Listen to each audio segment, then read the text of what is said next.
Bienvenue dans le dossier où chaque histoire dévoile une nouvelle énigme à résoudre. Rejoignez-nous pour découvrir Miss Marple et la valise muette, une histoire créée par des fans pour célébrer le charme et le génie de la détective légendaire d'Agatha Christie. Nous serions ravis de vous compter parmi nous dans ce voyage palpitant. Partagez vos impressions, dites-nous d'où vous nous regardez et si vous repérez des erreurs, n'hésitez pas à nous les signaler. Vos commentaires nous aideront à vous proposer des mystères encore plus captivants. Chapitre 1. La valise qui n'a jamais été réclamée. La pluie tombait en fines nappes argentées ce soir-là, sifflant sur les pavés devant la gare de St. Mildred. C'était le genre de temps qui engloutissait le bruit et brouillait les contours. Une soirée parfaite pour que quelque chose disparaisse. Le quai était presque désert, à l'exception d'un porteur solitaire, blotti sous sa casquette, et d'une vieille femme en manteau gris qui semblait avoir attendu bien trop longtemps. Lorsque le train de 6h10 en provenance de Paddington arriva, ses freins hurlant comme un blessé, la femme se redressa. Mais personne ne descendit. Pas une âme. Seul le sifflement de la vapeur et le clapotis des flaques répondirent à ses attentes. Dans le bureau du chef de gare, une valise en cuir cabossé était posée près du poêle à charbon. Elle avait été déchargée par le contrôleur du train de 16h30 et laissée sans être réclamée pendant 2 heures. Pas d'étiquette, pas d'initiale, pas d'autocollant de gare, juste du cuir éraflé et un silence inquiétant. Le portier, un garçon de 16 ans tout au plus, jurait n'avoir vu personne la quitter. Elle était là, dit-il, les mains tremblantes en versant du thé, comme si elle attendait qu'on la remarque. Lorsque Miss Jane Marple arriva à la gare, retardée non pas par la pluie, mais par la fin d'une pelote particulièrement délicate de son tricot, la valise était déjà devenue l'objet de spéculations parmi les rares habitants encore éveillés du village de Lavington Hill. Elle était venue non pas pour le train, mais pour sa chère amie Miss Cora Beecham, attendue de Londres. Cora, bien sûr, n'arriva jamais. Mais la valise, elle, si, Miss Marple, enveloppée dans une cape de tweed fonctionnelle et portant un parapluie ayant appartenu à la veuve d'un évêque, le remarqua immédiatement. Ce n'était pas le genre de valise qu'on oublie par accident. Elle était trop particulière, trop lourde et bien trop élégante pour le cadre modeste. Elle n'appartient à personne dans cette partie du monde, se dit-elle doucement, avant de demander au chef de gare, M. Elliot, un homme ponctuel aux épaules voûtées, à qui elle appartenait. Il l'ignorait. Personne ne le savait. Il se demandait s'il fallait appeler le gendarme lorsque la valise fit quelque chose d'inattendu. Elle se mit à bourdonner, ni fort ni musicalement, mais un bourdonnement profond et vibrant, comme si quelque chose de vivant se trouvait à l'intérieur. Monsieur Elliot pâlit. Le portier faillit laisser tomber sa tasse de thé. Miss Marple, cependant, inclina légèrement la tête et au bout d'un moment, dit « Ce n'est pas un bourdonnement, c'est un tic-tac ». Le chef de gare la fixa du regard. Une horloge, un métronome peut-être, ou quelque chose d'aussi rythmique. Mais ce n'est pas mécanique. Ça, monsieur Elliot, c'est un battement de cœur, un battement délibéré. Lorsque la valise fut enfin ouverte, sous la surveillance de l'agent Graves, un homme corpulent aux favoris malencontreux, elle ne révéla ni explosifs ni produits de contrebande. À la place, elle contenait des vêtements. Soigneusement pliés, certains enveloppés dans du papier de soie. Que des vêtements de femme. Une trousse de toilette avec une brosse à cheveux à dos argenté, un flacon d'eau de Cologne à la violette, un mouchoir en dentelle brodé de la lettre R. Et tout au fond, niché comme un trésor grotesque, une main, coupée, pâle et exsangue, avec une bague encore au doigt, une émeraude carrée d'une taille inhabituelle. L'agent Graves bafouilla, Miss Marple pinça les lèvres, et le portier courut dehors pour vomir. La valise fut refermée, le quai libéré, et un appel téléphonique fut passé à l'inspecteur en chef de Brackley. 2 heures plus tard, la main n'avait toujours pas été réclamée. Miss Marple n'était pas du genre à attendre que les policiers lui révèlent ce qu'elle soupçonnait déjà. En sirotant une seconde tasse de thé léger de la gare, elle pensa non pas à la main, mais aux vêtements. « R » murmura-t-elle, et un flacon d'eau de Cologne à la violette. Ce parfum était rare, presque démodé, sauf chez un certain type de femme. Elle se souvint alors d'autre chose, un article d'il y a 5 ans sur une héritière disparue en Belgique. La jeune femme portait des émeraudes, préférait le parfum à la violette et, curieusement, avait un jour disparu à bord d'un train. L'affaire avait été classée sans suite car il s'agissait d'une fugue.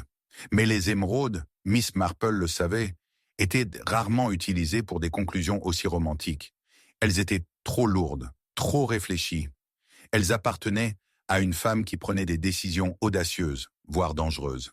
Plus tard dans la soirée, elle parcourut à pied le court chemin qui la séparait du presbytère, son parapluie emprunté bruissant sous la pluie. Mais ses pensées étaient loin de la prière ou du réconfort. Pourquoi Cora Beecham n'était-elle jamais arrivée?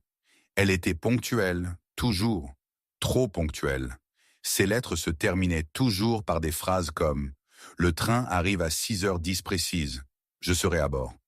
Pourtant, elle n'était pas venue, et personne ne l'avait vue à Londres. Pas de télégramme, pas d'avertissement. Et maintenant, il y avait la valise. De retour chez elle, Miss Marple consulta son petit carnet de coupures de presse. L'héritière belge disparue s'appelait Rosalie de Brienne. Sa disparition avait fait grand bruit dans les journaux mondains. Une fille unique, dernière de la lignée, avait disparu sans laisser de traces. Elle avait été fiancée à un certain major, Ridley Brandt, qui serait mort dans un accident de chasse peu après. Mais Miss Marple, qui croyait davantage aux mobiles qu'aux coïncidences, se souvenait d'une petite correction parue des mois plus tard. L'accident du major avait eu lieu non pas après, mais après, avant sa disparition. Quelqu'un s'est trompé dans sa chronologie. Le lendemain matin n'apporta guère de précision. L'agent Graves n'avait rien à dire, si ce n'est que la main avait été envoyée à Brackley pour examen. « On ne pourra pas en dire beaucoup, j'imagine », grommela-t-il. « Ni tête, ni corps. Ça pourrait prendre des semaines. » Il regarda Miss Marple d'un air gêné. « Et votre amie, Miss Beecham? Toujours aucun signe ?»« Absolument pas, » répondit Miss Marple. « Mais bon, elle n'était pas censée arriver. » Graves cligna des yeux. « Je croyais que tu avais dit... » « Je l'attendais. Mais ça ne veut pas dire qu'elle était dans le train. » Ses yeux pétillaient, mais sa voix restait posée. C'est une distinction importante. Plus tard dans la journée, Miss Marple rendit visite à la pension où Cora avait brièvement vécu à Londres. La propriétaire, une femme sèche, friande de ragots et peu encline à la poussière, ne l'avait pas vue depuis plus de 15 jours. Elle a dit qu'elle avait des affaires à Douvres, mais n'a laissé aucune adresse. Chose curieuse, sa chambre était fermée à clé de l'intérieur la dernière fois que j'ai vérifié. J'ai dû appeler le serrurier, et quand je suis entré, eh bien, plus un point de suture, comme si elle n'était jamais venue. Miss Marple a demandé si Cora avait reçu des visiteurs avant son départ. « Oui, » dit la femme en baissant la voix. Un homme bien habillé, l'air étranger, le nez pointu. Il l'a demandé par son prénom, sans formalité. « Où est Cora ?» dit-il, comme s'ils étaient bas cousins, ou plus proches. Miss Marple la remercia et retourna à St. Mary Mead avec un carnet à moitié rempli et l'esprit bien rempli. Ce soir-là, elle demanda à la femme du pasteur si quelqu'un était arrivé au village la semaine précédente. Un étranger, peut-être? Quelqu'un qui posait des questions? Juste la dame de l'auberge. Un accent bizarre. Elle disait être écrivaine. Elle reste discrète. Quel genre d'accent? Belge, je dirais. Ce soir-là, Miss Marple passa devant l'auberge au moment même où les lumières de la fenêtre du haut s'éteignaient. Une silhouette se tenait au rideau, une femme grande et anguleuse, au long cou et au profil qui rappelait à Miss Marple celui d'un cygne en deuil. La lumière s'éteignit, et le lendemain matin, le garçon de l'aubergiste jura que la dame était partie, sans payer, sans faire ses valises, sans même laisser une trace dans le livre d'or. « Elle a disparu », dit le garçon, comme de la fumée. Mais elle n'avait pas complètement disparu, car Miss Marple trouva quelque chose derrière la haie, à moins de 5 mètres de la porte de la cuisine de l'auberge. Un morceau de tissu accroché à une ronce. Un tissu fin, couleur lilas. Seules 2 personnes au village portaient en cette teinte. Miss Marple elle-même et celle qui se disait écrivaine. Mais le lilas de Miss Marple avait été délavé par les années. Ce fil était plus récent. Il scintillait, et ça sentait légèrement la violette. Il s'est avéré que la valise avait un double fond. On l'a découvert par hasard, lorsqu'un des hommes de Brackley chargé de l'affaire l'a laissé tomber dans un escalier. La doublure s'est déplacée, les coutures se sont déchirées, et à l'intérieur, dans un espace pas plus large que le dos d'un livre, se trouvait une feuille de papier pliée. Le papier était crémeux, cher, et portait le filigrane d'un hôtel bruxellois. La lettre était en français, mais la signature était sans équivoque. Rosalie, Miss Marple tricotait lorsqu'elle apprit la nouvelle de sa découverte. Ses aiguilles ralentirent, marquèrent une pause, puis reprirent leur mouvement. « Ah !» dit-elle doucement. Le silence commence à parler. Dans la lumière finale de ce jour pluvieux, elle s'assit près de la fenêtre et relut la dernière lettre de Cora, qu'elle avait jusque-là considérée comme de simples préparatifs de voyage. Mais elle remarqua quelque chose d'étrange. Cora avait écrit « J'ai hâte d'arriver avec ma valise, même si je m'attends à ce que ce soit inhabituel. » Lourd. Le mot « lourd » avait été souligné 2 fois. Étrange pour une femme qui mettait rarement l'accent sur quoi que ce soit. Pourquoi attirer l'attention sur le poids? Miss Marple fixait le feu. Personne n'avait réclamé la valise. Personne n'avait vu qui l'avait apportée. Et pourtant, Cora en avait parlé comme si c'était crucial. Était-elle cachée à son nom? Ou pire, l'était-elle? La sienne. Alors que l'horloge sonnait 8 heures, on frappa à la porte du presbytère. Le portier de la gare se tenait là, tenant un objet enveloppé dans du papier journal. « Je pense que cela appartenait à la femme, » dit-il, « celle qui a disparu de l'auberge. Je l'ai retrouvée derrière le banc de la gare. » Miss Marple le prit avec précaution. C'était un passeport étranger, taché d'eau. Le nom à l'intérieur était maculé, mais une partie restait claire. Rosalie Brandt. Et à côté du nom, à l'encre violette impeccable, une note avait été griffonnée à la hâte. « Il sait que je suis en vie. Je ne suis jamais montée dans le train. » Miss Marple plia le papier. Dans son esprit, les pièces commencèrent à s'aligner. Une main dans une valise, un ami disparu, une héritière disparue, un double fond, un visiteur étranger, un message en fil lilas, un tic-tac qui n'était jamais un cœur, mais un métronome après tout, utilisé par les danseurs et les musiciens, et parfois par ceux qui chronométraient le moment précis d'un changement. Le tueur n'avait pas seulement caché un corps, il avait caché une vérité et l'enveloppa de silence. Mais Miss Marple, avec ses aiguilles désormais immobiles et son esprit en pleine ébullition, se préparait déjà à le démêler. Et tandis que le feu crépitait derrière elle, l'ombre d'un homme s'arrêta devant sa fenêtre, l'observant. Le prochain meurtre ne tarderait pas à arriver. Chapitre 2.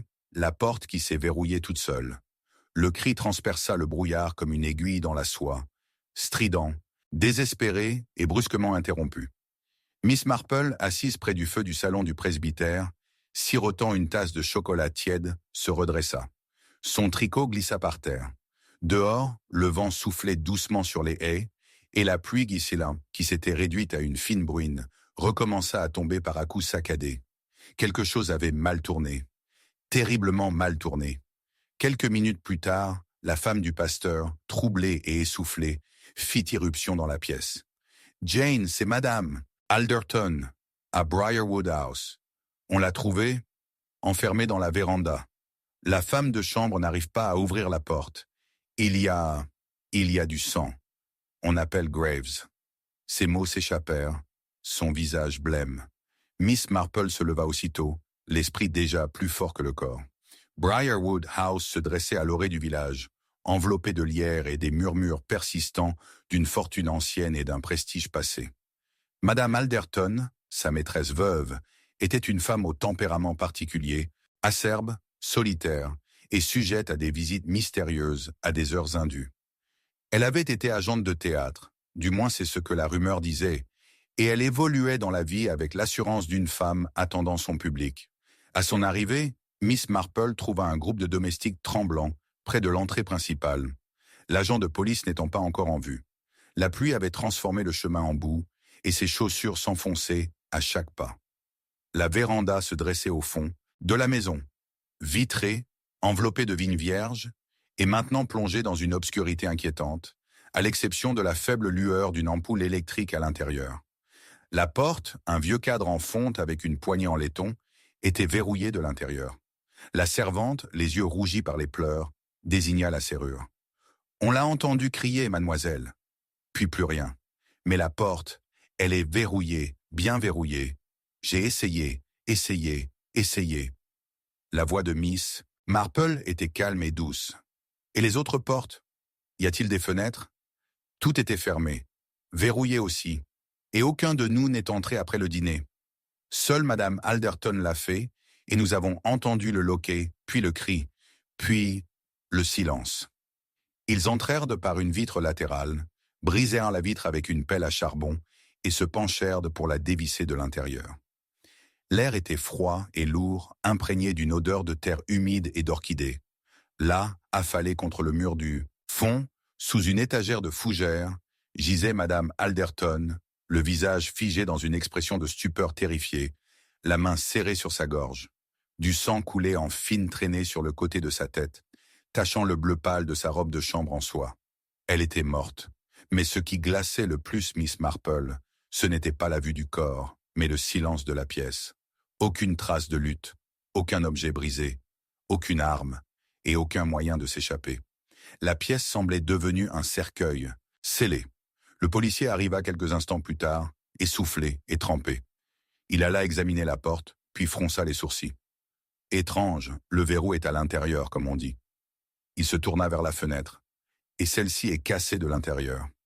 Alors, comment quelqu'un a-t-il pu sortir?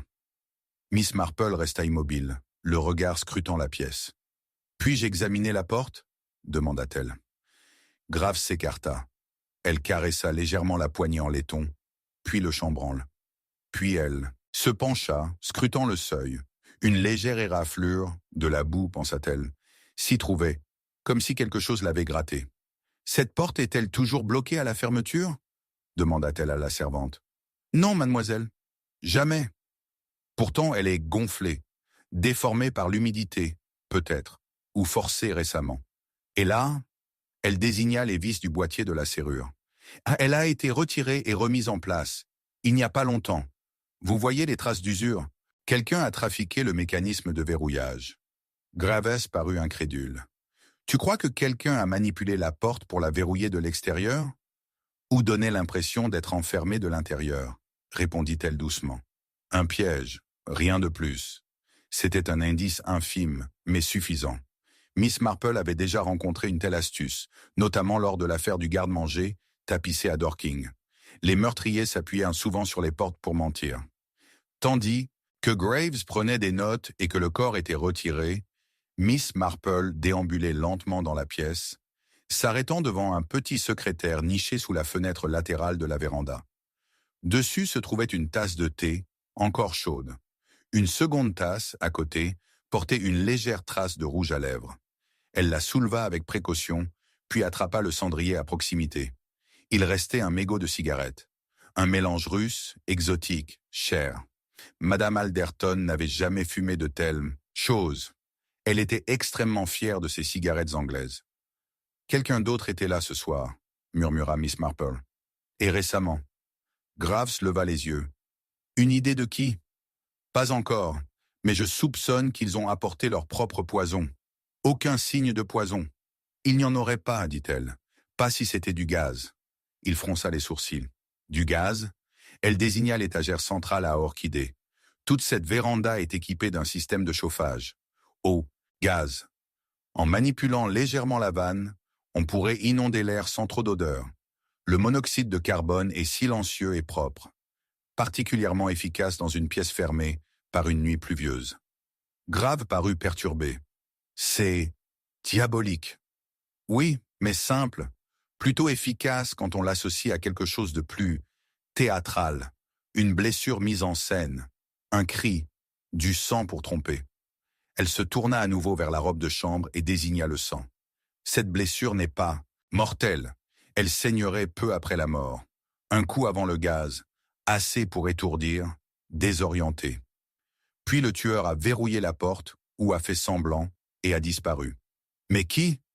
Miss Marple ne répondit pas. Elle se tourna vers l'une des jeunes servantes, figée dans l'embrasure de la porte. « Dites-moi, ma chère, Madame Alderton attendait-elle de la visite ce soir ?» La jeune fille hésita, puis hocha la tête. « Oui, mademoiselle. Elle a dit à Cook de préparer un petit dîner, de la charcuterie et des biscuits. Elle a dit qu'une vieille amie venait discuter d'une affaire privée. J'ai mis la table dans la véranda, puis je suis parti. Avez-vous vu l'invité? Non, mademoiselle. J'ai seulement entendu des voix. Un silence, puis le cri. Miss Marple la remercia et partit peu après, les pensées affluant aussi vite que la pluie qui s'abattait sur les fenêtres. Elle retourna à son cottage, où le feu s'était éteint depuis longtemps, et reprit son carnet. Elle avait déjà griffonné un nom en haut, Rosalie Brandt. Pourrait-il y avoir un lien?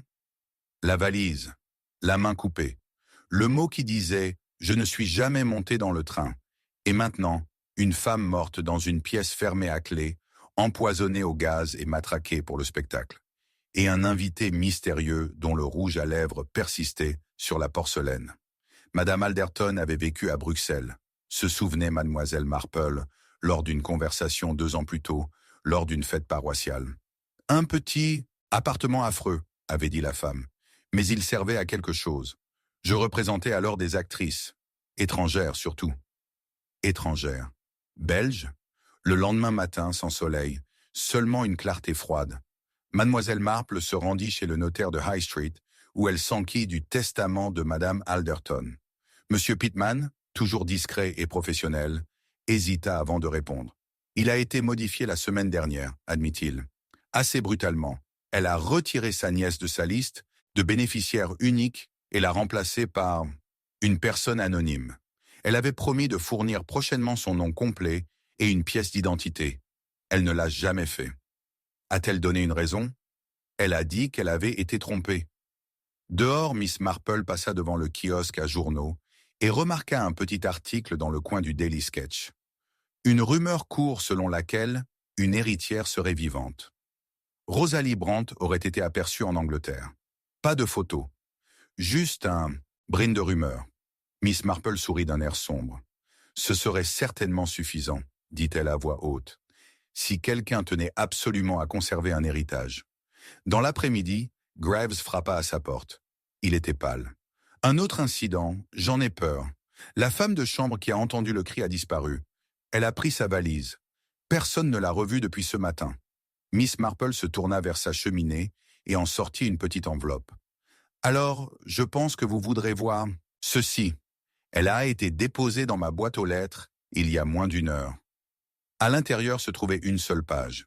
L'écriture était délicate, mais rapide. Il est au courant pour le testament. Il m'a suivi depuis l'auberge. Je pensais être malin, mais la porte s'est verrouillée derrière moi. Je ne l'ai pas fait, croyez-moi. C'est Miss Marple hocha gravement la tête. La servante était la cousine de Cora. Je ne l'avais pas remarquée. La ressemblance. Mais la voix, oui, c'est elle. Graves fixa la lettre.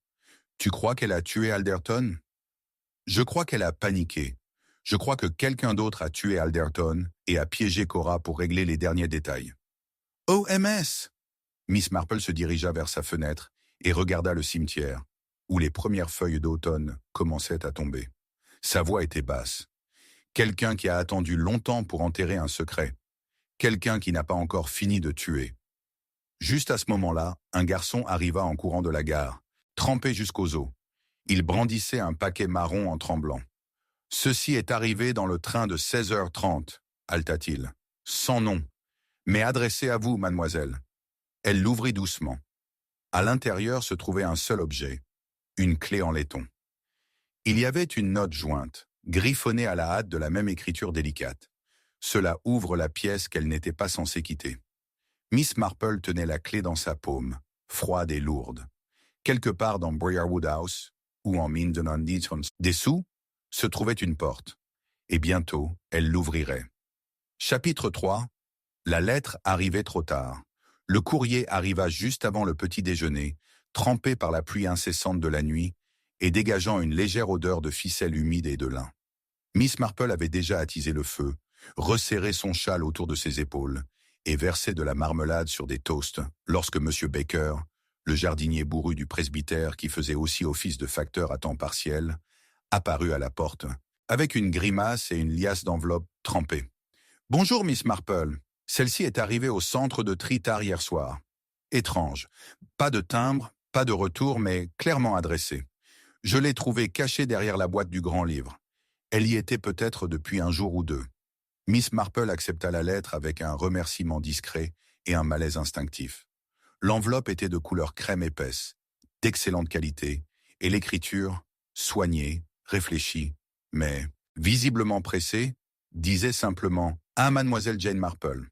Urgent, il n'y avait pas de nom d'expéditeur. Elle l'ouvrit avec précaution près du feu, le laissant sécher légèrement sur l'âtre avant de le lire. L'encre était floue par endroits, mais le sens était indéniable. « Mademoiselle Marple, je vous écris dans l'espoir désespéré que quelqu'un me croie avant qu'il ne soit trop tard. Je crains d'être tombé sur quelque chose d'effroyable, bien plus profond que je ne l'imaginais. Madame Alderton n'est pas celle qu'elle prétend être. Il existe un lien entre elle et la jeune Belge, celle des journaux, celle qu'on dit morte, mais je n'y crois pas. Et la valise, elle contient quelque chose de caché. Veuillez vous présenter au pavillon de Briarwood à 11 heures jeudi. Je ne peux pas faire confiance à la police. Je crois être surveillé. C. La signature, une seule initiale suffisait. Cora. Miss Marple laissa tomber la lettre sur ses genoux. Jeudi, c'était hier. Le matin même, Madame Alderton avait été retrouvée morte dans sa véranda, la porte verrouillée de l'intérieur. Et maintenant, semblait-il, Cora avait tenté de la prévenir. Mais la lettre était arrivée trop tard. Elle resta assise quelques instants en silence, ses pensées se mouvant comme des pièces d'échecs. Le pavillon d'été de Briarwood. Elle connaissait l'endroit. Une structure octogonale recouverte de lierre, au bord du jardin, à moitié oubliée et souvent utilisée comme entrepôt. Cora avait convenu de la retrouver là-bas quelques heures avant la mort de Madame Alderton. Et voilà qu'elle avait disparu. Elle partit aussitôt, son imperméable boutonné, son parapluie à l'abri du vent. La route menant à Briarwood était étroite et glissante, bordée de prunelliers et de haies courbées par l'averse. Le manoir lui-même se dressait, telle une sentinelle menaçante parmi les arbres trempés, ses fenêtres sombres et impénétrables. Les tombes avaient déjà disparu, le corps avait été enlevé, l'affaire était restée en suspens pendant que les autorités locales attendaient une décision de Brackley. Miss Marple contourna la porte d'entrée et emprunta le chemin secondaire envahi par la végétation qui menait au jardin. Le pavillon d'été était blotti au bout du chemin, presque caché derrière un rideau de branches nues. Sa porte était légèrement entr'ouverte. À l'intérieur, l'air était lourd de moisissure et imprégné de la douce odeur des pommes pourries. La poussière avait été récemment soulevée. Des traces de pas marquées de la terre tachée au sol, et une chaise en osier avait été retirée du mur et tournée vers la porte, comme si quelqu'un avait attendu. Mais Cora n'était pas là. Seule une écharpe jaune, humide et froissée, drapait la coudoir de la chaise. Miss Marple la ramassa et la porta à son nez. Eau de Cologne violette.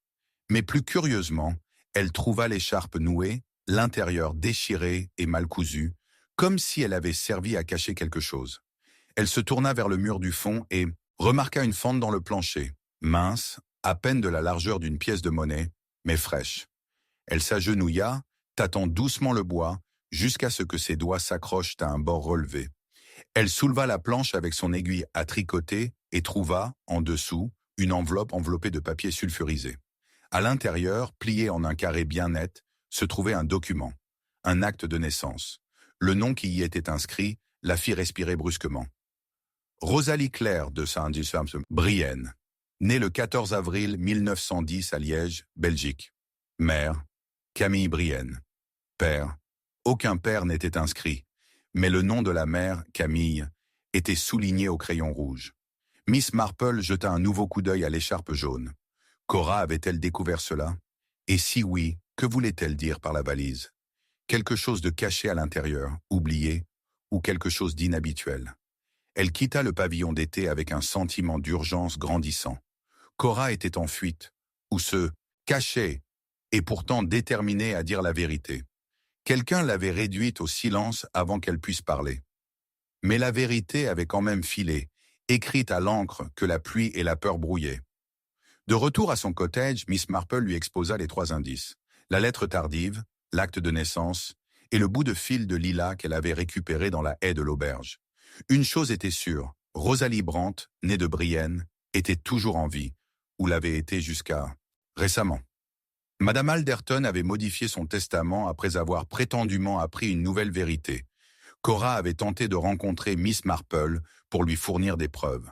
et quelqu'un avait orchestré un meurtre pour empêcher cette rencontre. Elle retourna à la gare cet après-midi-là sous prétexte de récupérer un colis, et après une conversation polie avec le chef de gare, s'enquit nonchalamment du personnel. « Pas de nouveaux porteurs récemment ?» demanda-t-elle. « Pas d'étrangers dans le coin ?» Monsieur Elliot secoua la tête. « Plus depuis que ce jeune Belge est passé la semaine dernière. Un homme discret. Il a demandé où était la consigne à bagages. Il a dit qu'il avait perdu quelque chose. Est-ce qu'il a laissé un nom?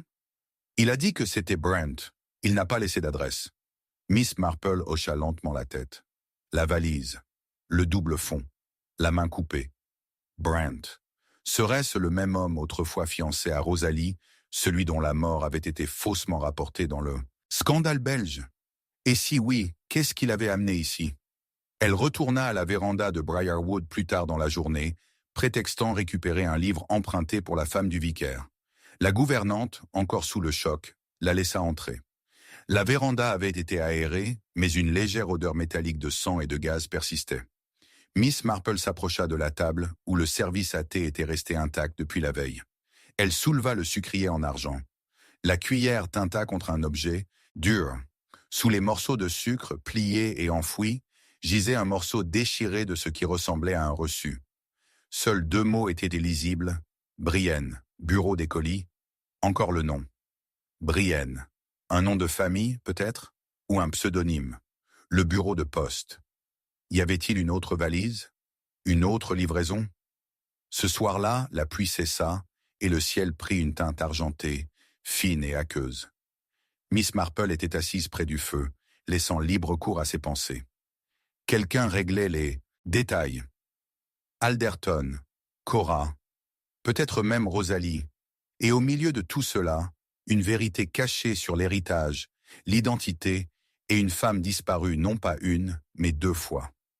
Le lendemain matin, elle s'est rendue au bureau de poste de Brackley, se faisant passer pour quelqu'un qui cherchait une livraison mal acheminée.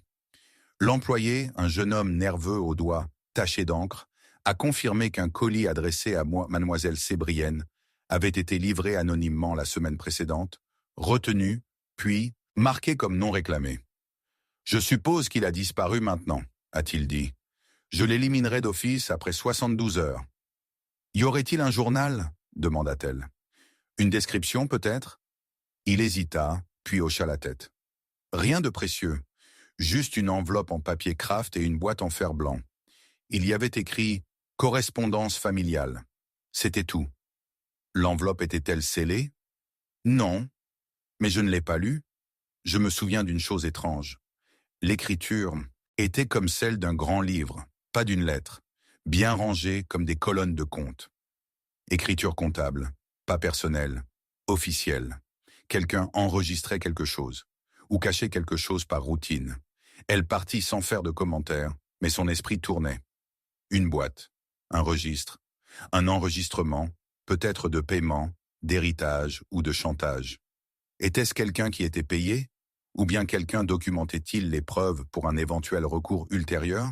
À son retour au village, un mot l'attendait au presbytère. « Mademoiselle Marple, vous êtes proche, trop proche. Laissez les morts ensevelis, ou rejoignez-les. Ceci est votre dernier avertissement. Un ami. » Miss Marple la lut 2 fois, puis la glissa soigneusement dans son carnet de coupures de presse. La lettre était tapée à la machine, bien sûr. Les lâches tapaient toujours à la machine. Mais elle avait été remise en main propre. Elle renifla l'enveloppe. Un léger parfum, talc, floral, écœurant. La même odeur qui avait collé aux gants de Madame Alderton. Quelqu'un qui avait manipulé ses effets. Quelqu'un à l'intérieur de la maison.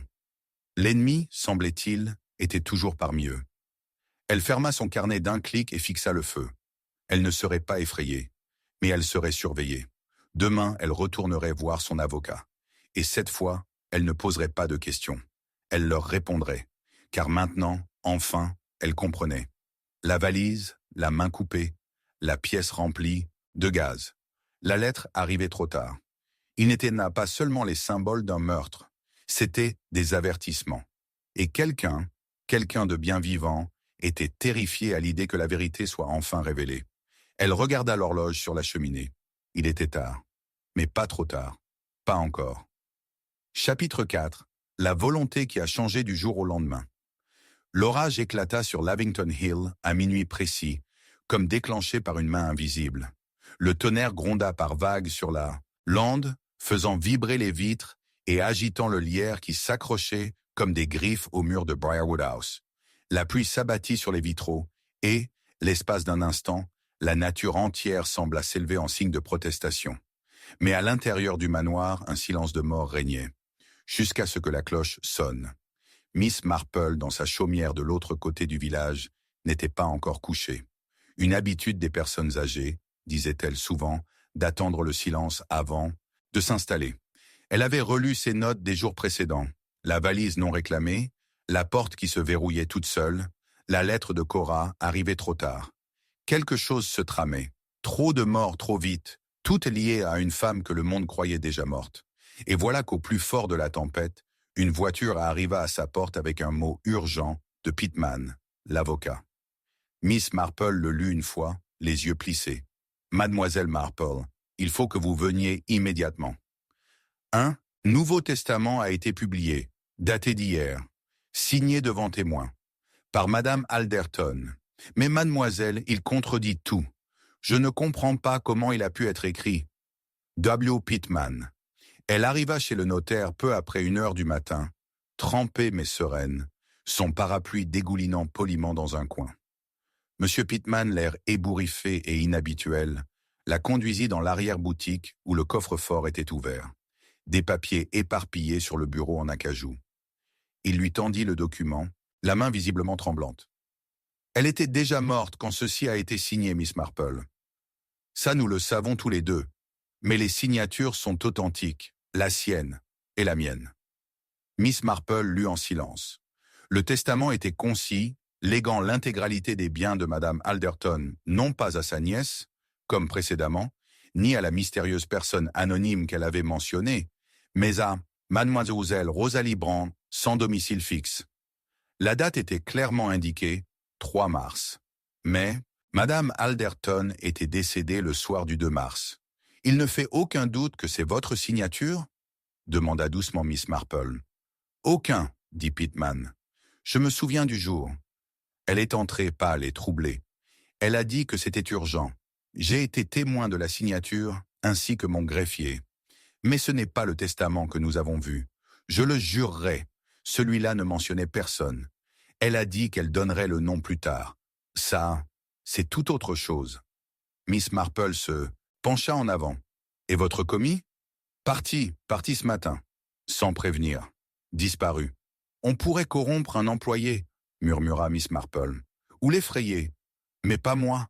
Et pourtant, regarde, c'est ma main, c'est mon encre. » Elle regarda à nouveau la signature. La forme était presque identique, mais quelque chose la perturbait. Une hésitation dans le dernier trait, une légère inclinaison vers le bas, inhabituelle pour la précision habituelle de Pittman.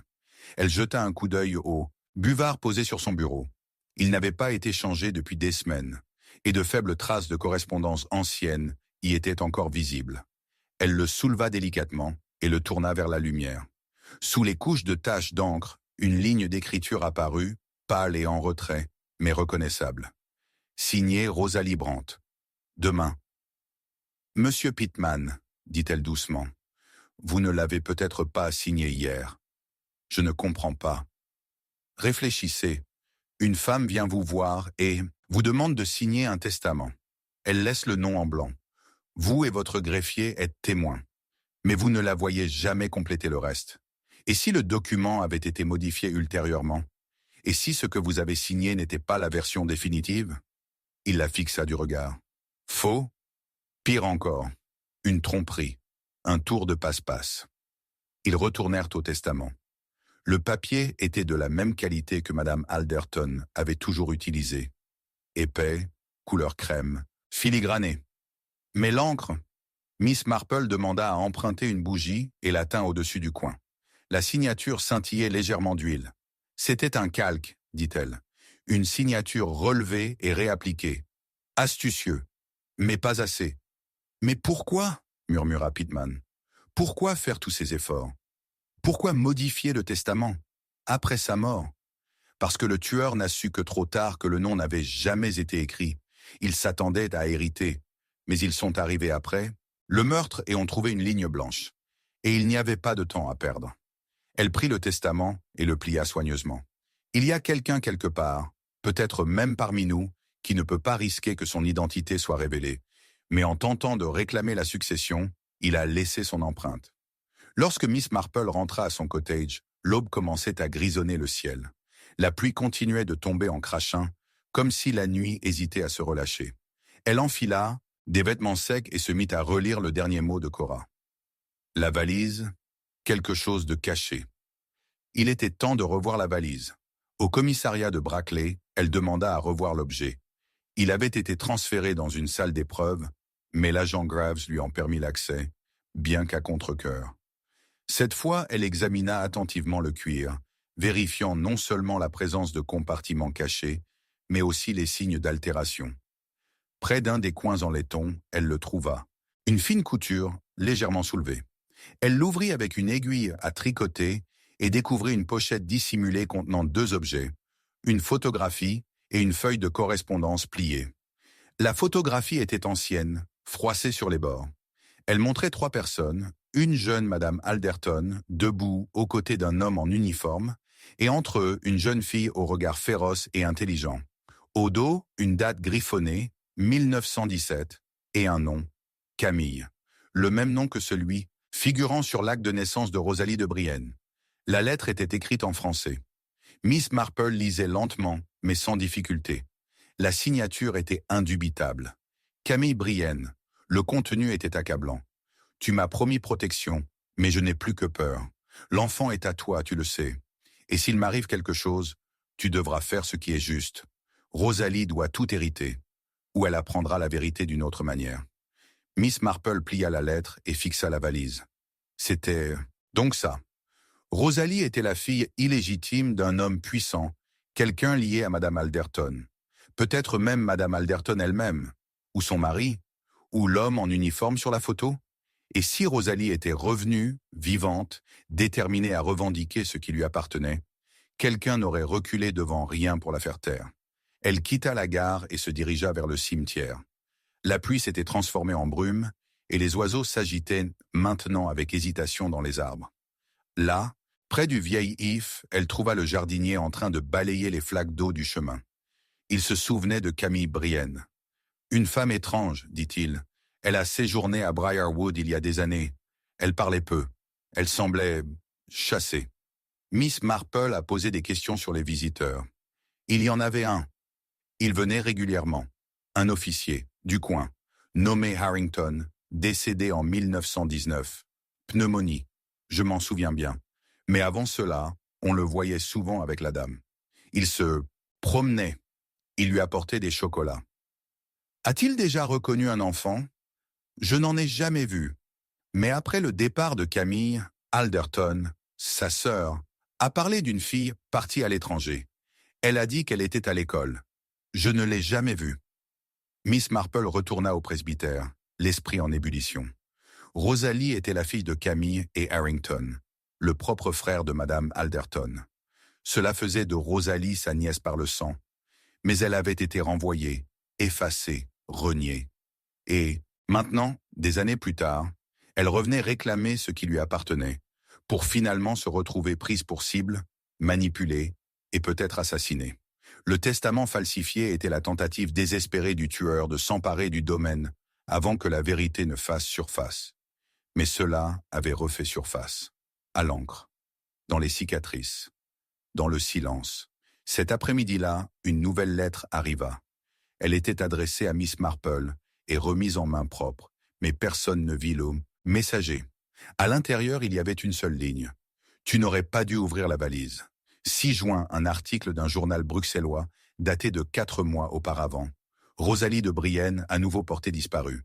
Suspicion d'acte criminel. Miss Marple le plia soigneusement, son expression indéchiffrable. Le passé n'était pas resté enfoui. Et le prochain chapitre du meurtre était déjà en train de s'écrire. Chapitre 5. La servante qui a oublié son nom. L'aube était passée lorsque la jeune fille entra en titubant dans St. Mary Mead. L'air était imprégné des derniers restes de la pluie de la nuit précédente, et une brume basse s'enroulait autour des haies, comme le souffle d'une créature cachée. À première vue, elle ne semblait pas différente de n'importe quelle autre voyageuse fatiguée. Ourlet mouillé, chaussures boueuses, manteau trop grand pour sa silhouette. Mais lorsque Madame Hewitt ouvrit la porte du bureau de poste du village et la trouva titubante sur le perron, le visage pâle et les yeux écarquillés de confusion, il fut clair que quelque chose n'allait pas du tout. Elle n'était pas perdue dans son chemin, elle était perdue en elle-même. Miss Marple apprit la nouvelle au petit déjeuner par la femme du pasteur, arrivée à moitié emmitouflée dans son châle, les yeux brillants d'inquiétude et de curiosité. « On dit qu'elle vient des bois, dit-elle. Je ne me souvenais plus de son nom. Je ne savais pas d'où elle venait. Mais elle n'est pas folle, Jane. Il y a quelque chose de hanté chez elle. » Miss Marple reposa sa tasse de thé avec un léger tintement. Où est-elle maintenant? Au cabinet du docteur Markham. On la traite de femme de ménage. Elle avait une casquette dans sa poche et une légère brûlure à la main, comme si elle avait manipulé un fer à repasser. Mais elle refuse de parler. Ou alors, quand elle le fait, c'est absurde. Miss Marple se leva aussitôt. Ce n'était pas un traumatisme ordinaire, sentit-elle. Pas dans un village déjà meurtri par les conséquences d'un meurtre et d'une tromperie. Une servante sans nom, sans mémoire et sans bagage, arrivant au plus fort d'événements aussi délicats. C'était trop soigné, trop étrangement chronométré. Le docteur Markham n'était pas ravi d'être interrompu si tôt, mais Miss Marple avait le don de charmer même les hommes les plus irritables. La jeune fille s'était assise dans l'arrière-salle du cabinet, emmitouflée dans une couverture, ses cheveux noirs tombant en boucles humides sur ses joues. Heller fixait ses mains, comme si leur forme lui était étrangère. Miss Marple s'approcha d'une voix douce. « Ma chère, puis-je vous demander comment vous sentez-vous » La fille leva les yeux. Ses lèvres s'entr'ouvrirent, puis se refermèrent. Au bout d'un moment, elle murmura « Je crois que j'ai travaillé quelque part. Il y avait du thé, une bouilloire. Je me suis brûlée. Tu te souviens de la maison? Non. Un hochement de tête. Seulement du lierre sur les murs. C'était déjà ça. Briarwood House était couverte de lierre, tout comme 2 autres propriétés près de la lande, mais seul Briarwood avait connu une série de disparitions et de décès ces derniers jours. « Et votre nom » demanda Miss Marple. La fille tressaillit. « Je ne sais pas. Personne ne m'appelait comme ça. Seulement fille ou bonne. Parfois, Rose. » Ses yeux brillèrent faiblement à ce mot, puis s'assombrirent. « Mais ce n'est peut-être pas vrai. »« Rose, » répéta doucement Miss Marple. « Une fleur vite oubliée en hiver, mais toujours avec des racines. » Les mains de la jeune fille tremblaient. Miss Marple remarqua de légères taches d'encre sur son index droit, un détail curieux pour une femme de chambre. La plupart des femmes de chambre ne s'occupaient pas de la correspondance. Elle remarqua également une déchirure dans l'ourlet du jupon de la jeune fille, réparée à la hâte avec du fil de soie. Pas le genre de fil qu'on trouve dans une garde-robe ouvrière. Elle était bien plus que des haillons et de la confusion. Cet après-midi-là, Miss Marple visita l'atelier de couture de Madame Abersham, qui avait habillé plus de servantes au cours de sa vie que la reine elle-même. Lorsqu'on lui montra un échantillon de la broderie en soie, Madame Abersham pinça les lèvres. « Français, c'est du fil parisien, Miss Marple. Un fil plus fin, importé chez Harrods seulement depuis 1 an environ. Probablement une commande privée, chère. Ce n'est pas quelque chose qu'une femme de ménage achèterait, à moins qu'elle n'ait été formée par quelqu'un de très particulier ou habillée par quelqu'un qui voulait qu'elle apparaisse comme une servante. » L'implication pesait lourdement sur eux. Quelqu'un l'avait habillée, ou quelqu'un l'avait entraînée pour un rôle. Plus tard dans la soirée, la jeune fille eut un éclair de lucidité. Elle se souvint d'une pièce au papier peint vert et d'une fenêtre qui ne fermait pas. Un chien qui aboyait.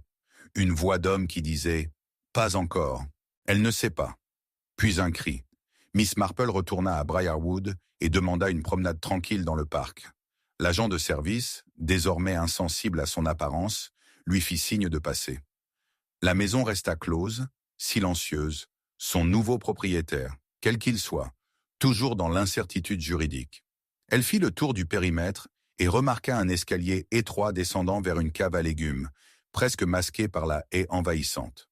Elle descendit prudemment et trouva la porte entr'ouverte. À l'intérieur, il faisait sec mais sentait le renfermer. Une rangée de cartons bordait un mur, de vieux registres, des boîtes rouillées, une valise avec une boucle en laiton. Pas celle du train, mais d'un style familier. Elle l'ouvrit. À l'intérieur se trouvait un ensemble de vêtements, une tenue de femme de chambre, fraîchement lavée, et en dessous, enveloppée dans du papier ciré, une liasse de lettres. Ils étaient tous adressés à Rosalie Brandt, oblitérés de divers endroits. Bruxelles, Vienne, Douvres. Et chacun d'eux portait la même écriture soignée. La plupart étaient en bref. Codé, il me surveille. Le testament n'est pas en sécurité. Je vais peut-être devoir disparaître à nouveau. Mais l'un d'eux s'est démarqué. Je vous l'ai envoyé. Elle jouera son rôle. Elle connaît les règles. Elle ne doit pas prononcer son nom. Quand l'héritage sera transmis, elle disparaîtra. Qu'elle ne s'en souvienne pas. Miss Marple plia lentement la lettre. La jeune fille n'était pas Rosalie. Elle avait été envoyée un placé de Rosalie. Un leurre. Quelqu'un entraîné, peut-être même conditionné, à se comporter comme un serviteur, à être invisible, oubliable. Mais quelque chose avait mal tourné. Elle avait vu quelque chose, entendu quelque chose, et s'était libérée.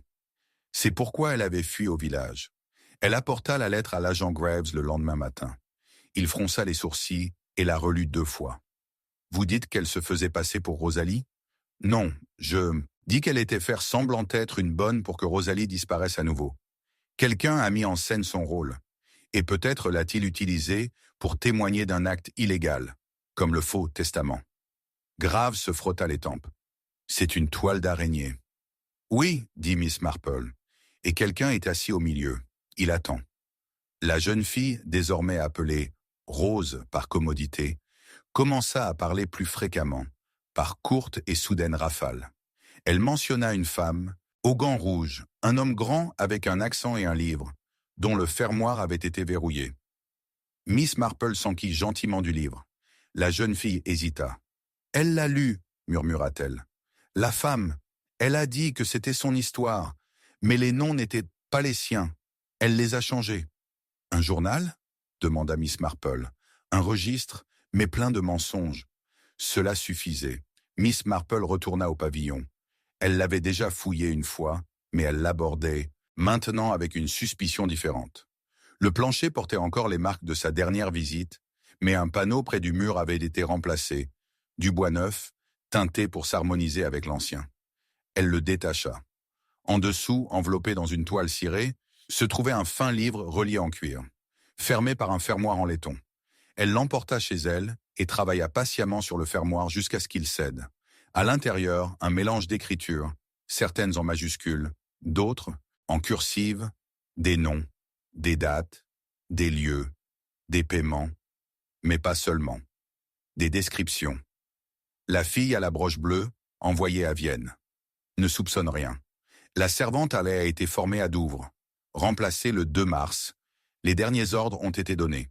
C'était un registre de trafic. Un enregistrement d'identité, de déplacement, de silence. Et au bas d'une page, RB, éliminé. Un témoin a été envoyé à sa place. Miss Marple se rassit, le feu projetant des lueurs sur son visage. Rosalie Brandt était présumée morte, mais elle n'avait pas été tuée par un hasard. Elle avait été ciblée, peut-être même éliminée par ceux qui craignaient ses paroles. À sa place, une jeune fille avait été installée, silencieuse, anonyme et jetable. Mais cette jeune fille s'était souvenue, et maintenant, quelqu'un venait à nouveau la faire taire. Cette nuit-là, une brique a été jetée à travers la fenêtre de Miss Marple. Il y avait une note attachée à celui-ci. Chapitre 6. L'invité disparu, enfumé, le feu, avait été éteint avant même d'être aperçu, non pas par l'eau ou le sable, mais par le temps, par la simple absence d'attention.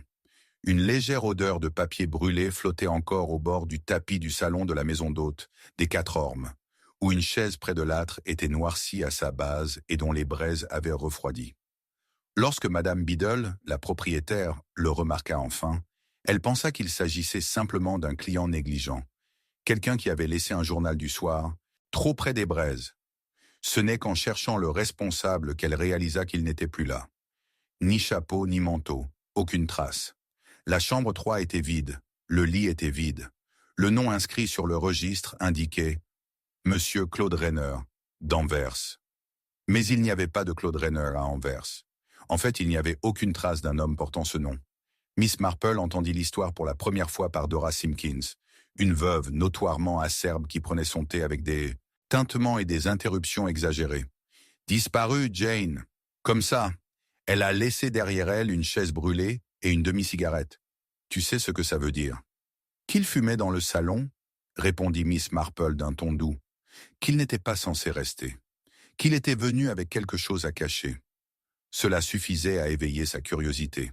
Le nom de Rainer, belge, évoquait les traces murmurées de Rosalie Brandt. Et l'auberge elle-même, bien que modeste, avait récemment accueilli des étrangers. L'un d'eux en particulier, une femme au foulard lilas, disparut le lendemain matin de la prétendue disparition de Cora. Un homme désormais sous une fausse identité. Les pièces refusaient de rester immobiles. Elle se dirigea vers les 4 ormes en fin d'après-midi. La brume commençait à s'épaissir le long des haies et l'air était imprégné d'une odeur humide de terre retournée et de fumée de charbon. À l'intérieur, Madame Biddle s'excusait avec agitation. « Je ne voulais pas faire tout ce tapage, Miss Marple. Seulement il a payé d'avance. Il a dit qu'il resterait 3 nuits. Puis il est parti le lendemain matin sans même tousser. Pas un bruit de la nuit. Pas un grincement dans l'escalier. » Miss Marple demanda à voir le livre d'or. Le nom était griffonné en lettres serrées et bouclées, Claude Rainer. Le R était particulièrement distinctif, une fioriture exagérée qui s'enroulait sous la ligne. La main d'une femme peut-être, ou celle d'un expert en écriture, décorative, assez inhabituelle pour un homme d'affaires ou un voyageur. Elle examina ensuite la chaise brûlée. Les dégâts s'étaient minimes, mais intentionnels. Le papier brûlait trop vite pour un véritable incendie, mais suffisamment pour noircir le tissu et masquer les détails. Elle remarqua un minuscule coin sous la grille du foyer. Un morceau de papier épais et carbonisé, gondolé par la chaleur. Elle le saisit avec précaution du bout de son parapluie et en sortit ce qui restait d'une étiquette. 2 bagages. Les mots « braque » et « office » étaient encore visibles. Bureau des colis de Brackley. Ce n'était pas la première fois que Brackley intervenait en lien avec ces disparitions. D'abord la valise, puis le faux testament. Maintenant, un invité qui était peut-être arrivé du même endroit ou qui y avait laissé quelque chose. « Monsieur Rainer a-t-il parlé à quelqu'un » a-t-elle demandé. Madame Biddle hocha la tête. « Juste un bref échange avec Monsieur Lestrange. Ils ont partagé un verre de sherry le soir de son arrivée. Ils étaient assis au salon. Une conversation tranquille. Lestrange a dit que l'homme semblait nerveux. Il regardait sa montre sans cesse. Miss Marple se dirigea vers le cottage de Monsieur Lestrange, un endroit propre et rangé, dont les fenêtres étaient presque obstruées par le lierre. Fonctionnaire à la retraite, Lestrange avait la mémoire du détail et dédaignait l'imprécision. Il l'accueillit en fronçant les sourcils et servit le thé avec une précision méthodique. « Cet homme n'était pas plus belge que vous, dit-il sèchement. Il a prononcé son nom trop vite, sans accent. Et lorsqu'il a demandé un journal, il n'a pas reconnu les noms en première page. Il a pris M. Churchill pour le rédacteur en chef. Imaginez. De quoi avez-vous parlé? Il a posé des questions sur Briarwood House. Il a dit qu'il faisait des recherches en architecture. Absurde, bien sûr. Il n'a rien demandé sur les briques ou les toits. Il a juste demandé si la maison avait une cave. Miss Marple marqua une pause. Lui as-tu dit? J'ai dit oui. Et qu'il avait été scellé pendant la guerre. Des rats, tout ça. Il a hoché la tête, comme s'il le savait déjà. La cave, encore. Elle l'avait déjà visitée une fois et avait trouvé la malle de la servante appâtée. Mais qu'y avait-il bien pu cacher d'autre? Si ce faux invité avait eu une raison d'y retourner, peut-être n'était-il pas venu. Rester dans le village, mais à traverser, c'est comme de la fumée, ne laissant aucune trace. Le maid only. Lendemain, Miss Marple se rendit une nouvelle fois au bureau des colis de Brackley, cette fois avec une question plus claire. Le jeune employé s'était méfié de sa présence, mais se souvenait du colis à l'étiquette brûlée. « Oui, je m'en souviens. L'homme qui l'a apporté a dit que c'était confidentiel. Il a payé les frais d'avance. Il n'a rien donné. Quand j'ai demandé ce qu'il contenait, il m'a répondu seulement « de vieux papiers ». Mais il semblait impatient. Il a regardé jusqu'à ce que je le place sur le présentoir. L'étiquette était-elle adressée à quelqu'un de Lavington Hill? Le commis hésita. Non. En fait, c'était adressé As, sous un autre nom. Tu te souviens de quoi? Le garçon fronça les sourcils. Quelque chose de simple. James Fenn, ou Finn. Mais il l'a pris le lendemain matin. Il a disparu juste après. Ce soir-là, Miss Marple était assise près du feu, son tricot oublié sur ses genoux. Un schéma se dessinait. Quelqu'un, ou plusieurs, sillonnaient le village en usant de mensonges délibérés, sous des pseudonymes, des déguisements. La servante avait oublié son nom, car il ne lui avait jamais appartenu. L'invité disparu en fumée avait brûlé ses preuves et emporté son colis sous une fausse identité. Et tous deux étaient liés au même sombre courant sous-jacent, la disparition de Rosalie Brandt, le testament falsifié et une fortune désormais non réclamée, mais terriblement contestée. Elle ouvrit son carnet et dessina 3 lignes reliant les noms au Rosalie Cora Claude René. Elle a ajouté le mot Colisée l'encercla. Puis il traça une ligne vers Camille Brienne, la femme dont le nom figure sur l'acte de naissance. En dessous, elle a écrit « Le grand livre, couverture verte, verrouillé ». L'invité avait-il essayé de récupérer le registre avant qu'elle ne le trouve? Ou avait-il été envoyé pour le détruire une fois qu'on savait qu'elle le détenait? La réponse arriva le lendemain matin, lorsqu'un étrange colis arriva au presbytère, adressé d'une main tremblante. À l'intérieur se trouvait un morceau de cuir vert plié, la couverture du registre qu'elle avait caché quelques jours plus tôt, déchiré du dos. Aucune note, personne. Seule l'odeur de fumée s'accrochait au cuir. Chapitre 7. Le journal derrière l'horloge. L'orage s'abattit sur Lavington Hill avec une soudaineté presque théâtrale. Le vent hurlait dans les cheminées des cottages aux volets clos, faisait vibrer les vitres de Briarwood House et arrachait les dernières feuilles, fanées des sycomores bordant l'allée. Le tonnerre grondait comme un coup de mousquet au-dessus de la place du village, et un unique lampadaire clignota une fois avant de sombrer dans l'obscurité. À The Grange, une étroite maison de maître en ruine à moins d'1 kilomètre du cottage de Miss Marple, une lumière vacilla à la fenêtre du bureau, bien après minuit, puis s'éteignit. C'est cette lueur, une simple pulsation dans l'obscurité, qui attira l'attention d'Albert Godfrey, le laitier, qui rentrait de l'auberge. La lumière revint brièvement, puis disparut complètement. Miss Marple fut réveillée juste avant l'aube par des coups frappés à sa porte. Monsieur Godfrey se tenait là, sa casquette dégoulinante, le visage blême. « Il y a quelque chose qui cloche à la grange, madame, dit-il. J'ai vu de la lumière dans le bureau, puis plus rien, plus personne depuis.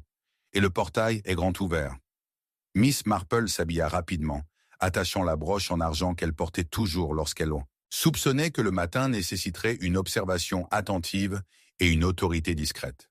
La grange était restée inoccupée pendant des années, jusqu'à ce qu'elle soit récemment louée, assez soudainement, à un certain monsieur Louis March. Personne au village ne savait vraiment quoi penser de March. Un homme mince et chauve, chaussé de chaussures étrangères, avec un léger accent et une curieuse aversion pour la compagnie. Il prétendait être archiviste. Il parlait rarement. Et lorsqu'il le faisait, c'était avec l'air vague d'un homme habitué à ce qu'on lui pose des questions auxquelles il n'a pas besoin de répondre. Le chemin jusqu'à la grange était vif et gris, la pluie sifflant encore dans les haies. Le portail était effectivement entr'ouverte, et la fenêtre du bureau portait une trace de suie indéniable au coin de la vitre. De la fumée s'échappant de l'intérieur. La porte n'était pas verrouillée. Miss Marple entra prudemment, Monsieur Godfrey derrière elle. La maison sentait le papier brûlé et l'encre froide. On avait allumé un feu dans la cheminée et on l'avait laissé s'éteindre. Les rideaux étaient ouverts. Le bureau était vide, à l'exception d'un verre avec un fond d'ambre et d'un cendrier en porcelaine rempli de cigarettes à moitié fumées. Un mélange russe, identique à celui retrouvé près du corps de Madame Alderton. Mais M. March avait disparu. Pas un manteau sur le porte-manteau, pas une valise en vue. Dans l'âtre, parmi les cendres grises, il restait quelques fragments de parchemin froissé. Miss Marple se pencha pour en récupérer un. L'encre avait coulé, mais une seule phrase restait lisible. Elle ne peut pas être autorisée à écrire davantage. « Y a-t-il un téléphone » demanda-t-elle à M. Godfrey. « Non, je l'ai fait. »« Alors je vous suggère d'aller chercher l'agent Graves et de ne raconter à personne ce que vous avez vu.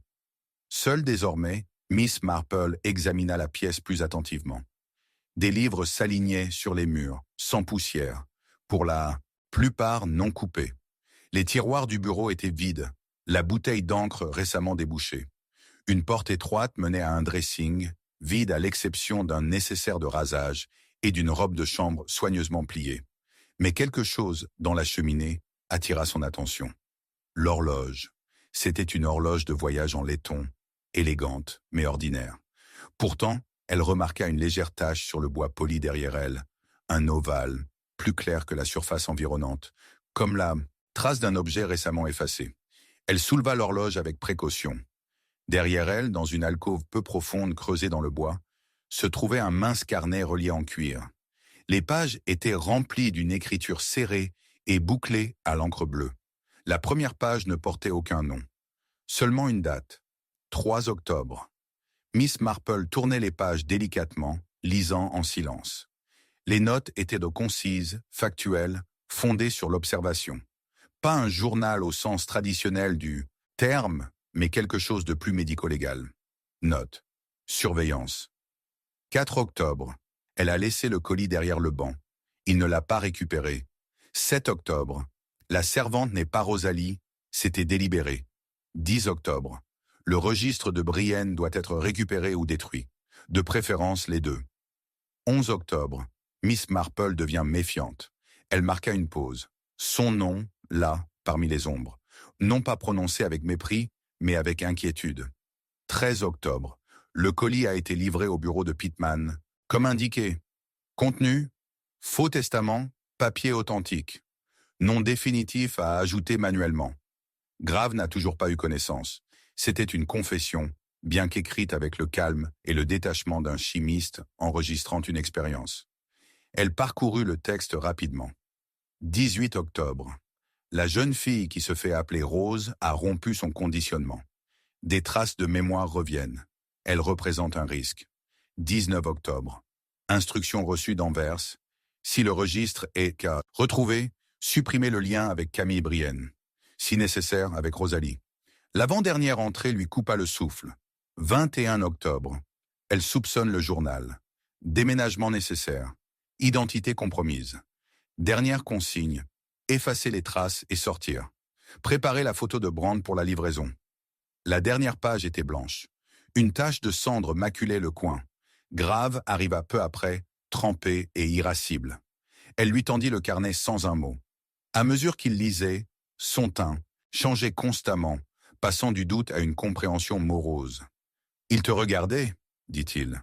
« Pas seulement moi » murmura Miss Marple. « Nous tous. Chaque pas. » Mais il est parti précipitamment. C'est important. Graves hocha la tête. « Ça veut dire qu'il n'a pas fini le travail. » « Non, acquiesça-t-elle. Il a laissé quelque chose de côté. » Il regarda autour de lui. Le registre? Peut-être, ou quelqu'un qui sait ce qu'il y avait dedans. Ce soir-là, Miss Marple retourna à son cottage avec cette résolution tranquille qu'elle réservait aux cas les plus troublants. Elle exposa une fois de plus les pièces maîtresses.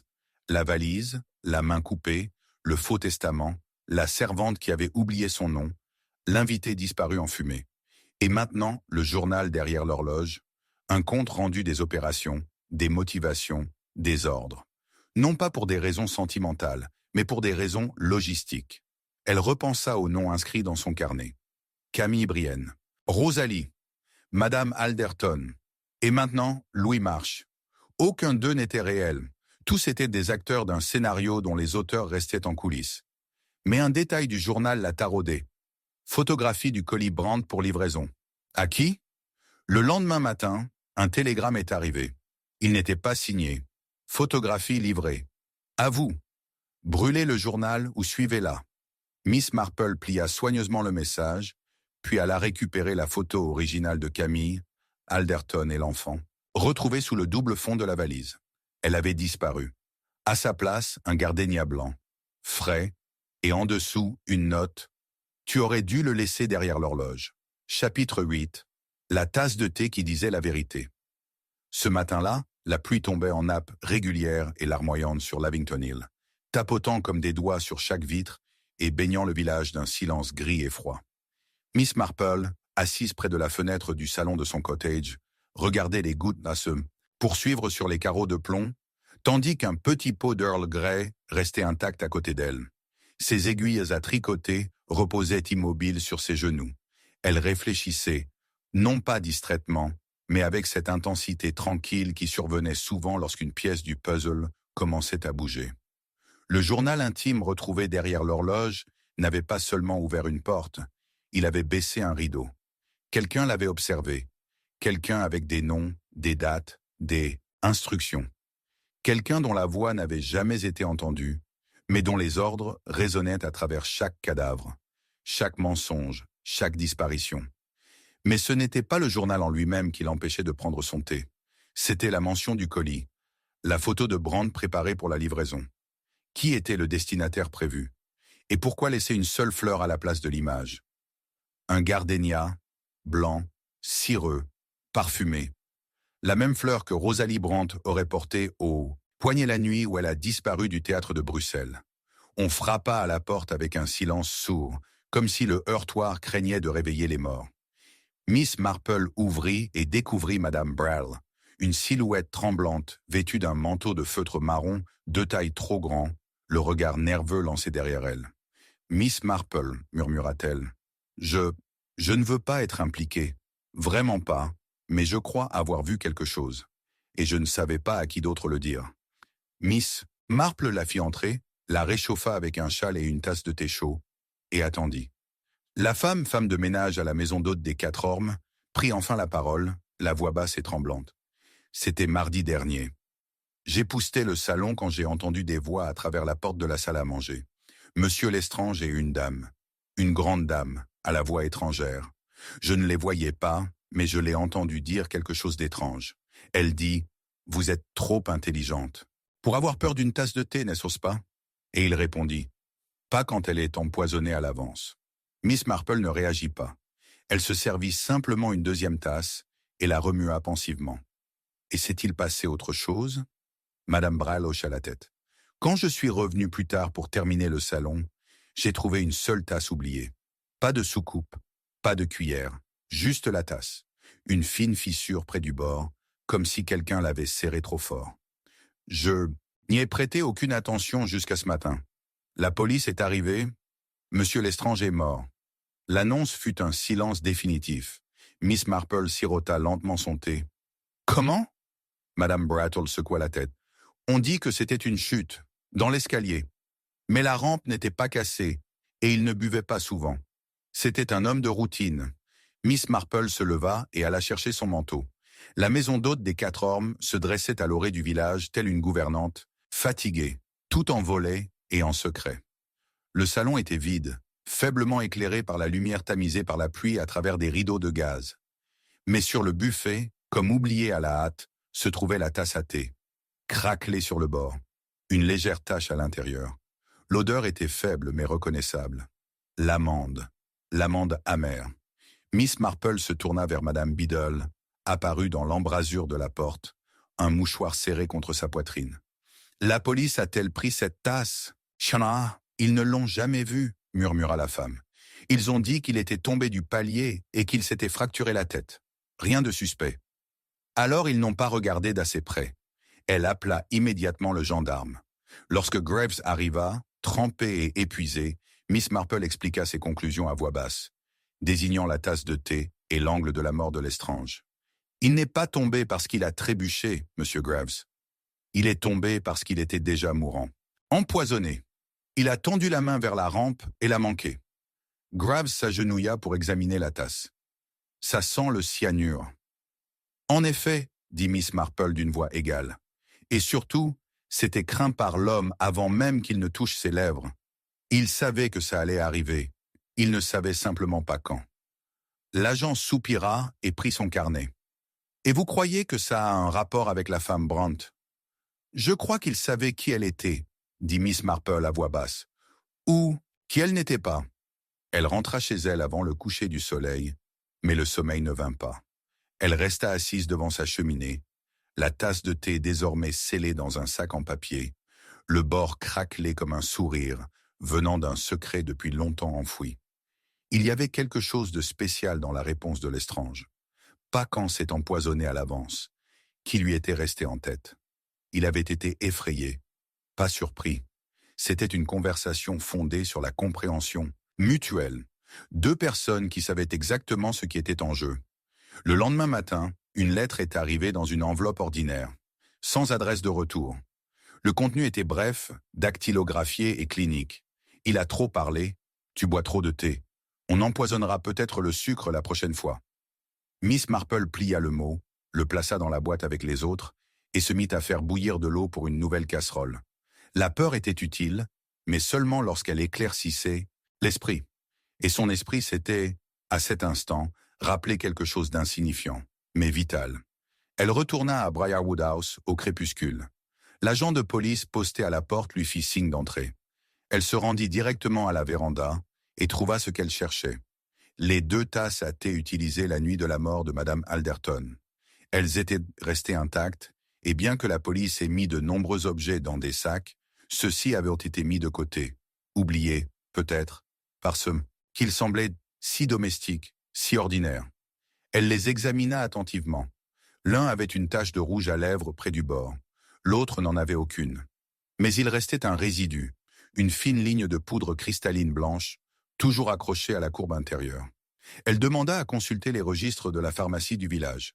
Après quelques pressions, elle obtint une note listant ses achats récents de produits d'entretien, de médicaments et d'un produit particulièrement inquiétant. Du cyanure de potassium, acheté 2 semaines plus tôt sous le nom de Claude Rainer. L'invité qui a disparu en fumée. Il était venu éliminer quelqu'un. Peut-être plus d'un. Et il avait apporté du poison, non pas pour les rongeurs, mais pour les humains. Miss Marple rentra chez elle dans le brouillard qui s'épaississait et trouva une petite enveloppe sur son paillasson. À l'intérieur se trouvait un mot, griffonné au stylo cette fois. C'était toujours le thé. Comme elle le disait, toujours. Qui boit se souvient. Qui boit oublie. Et sous le mot, soigneusement plié dans du papier ciré, se trouvait une photo.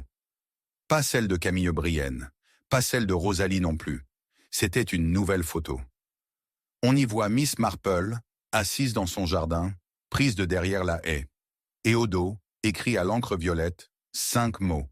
Vous en faites désormais partie. Chapitre 9. Le piège tendu à personne. L'orage avait éclaté peu après minuit, mais ses résidus persistaient sur Lavington Hill, comme un voile de soie humide. La brume s'enroulait autour des lampadaires, et des flaques d'eau reflétaient le ciel gris et bas. L'air sentait la cendre, et une faible fumée flottait encore autour du parc de Briarwood House.